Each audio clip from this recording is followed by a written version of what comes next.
ನಮಸ್ಕಾರ. ನಾನು ನಿರ್ದೇಶಕ ಬಿ ರಾಮಮೂರ್ತಿ. ಅಭಿನಯ ಅನ್ನೋದು ಎಲ್ಲರಲ್ಲೂ ಇರುತ್ತೆ, ಆದರೆ ಅದು ಒಳಗಡೆ ಹುದುವಾಗಿರುತ್ತೆ. ಅದನ್ನು ಎಕ್ಸ್ಪೋಸ್ ಮಾಡಬೇಕು ಅಂದರೆ, ಹೊರಗೆ ತರಬೇಕು ಅಂತಂದರೆ ಒಂದು ವೇದಿಕೆ ಬೇಕು. ಆ ವೇದಿಕೆ ಸೃಷ್ಟಿ ಮಾಡೋದು ಈಗ ನಮ್ಮ ಕೈಲಿದೆ.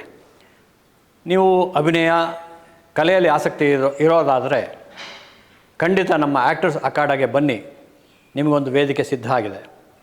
ಕಿರುತೆರೆ ಆಗ್ಬೋದು, ರಂಗಭೂಮಿಲಾಗ್ಬೋದು, ಸಿನಿಮಾ ರಂಗ ಆಗ್ಬೋದು, ಎಲ್ಲ ಆಯಾಮಗಳಲ್ಲೂ ನಿಮ್ಮನ್ನು ಒಂದು ಪರಿಪಕ್ವ ಕಲಾವಿದನನ್ನಾಗಿ ಮಾಡೋವಂಥ ಅಖಾಡ ನಮ್ಮದು ಆ್ಯಕ್ಟರ್ಸ್ ಅಖಾಡ. ಸೊ ಇದರಲ್ಲಿ ಸೇರಬೇಕು ಅನ್ನೋಗಿದ್ದರೆ ನೀವು ನಮ್ಮ ಸಂಪರ್ಕವನ್ನು ಕೆಳಗಡೆ ಕೊಟ್ಟಿರೋ ಒಂದು ನಂಬರ್ಗೆ ಕಾಲ್ ಮಾಡಿ ಎನ್ರೋಲ್ ಆಗಿ. ನನ್ನ ಮಾರ್ಗದರ್ಶನದಲ್ಲಿ ಹಾಗೂ ನನ್ನ ಸ್ನೇಹಿತರ ಮಾರ್ಗದರ್ಶನದಲ್ಲಿ ನೀವು ಪರಿಪಕ್ವ ಕಲಾವಿದರಾಗೋದಕ್ಕೆ ಇದೊಂದು ಅವಕಾಶ ಸಿಕ್ಕಿದೆ, ಉಪಯೋಗಿಸ್ಕೊಳ್ಳಿ.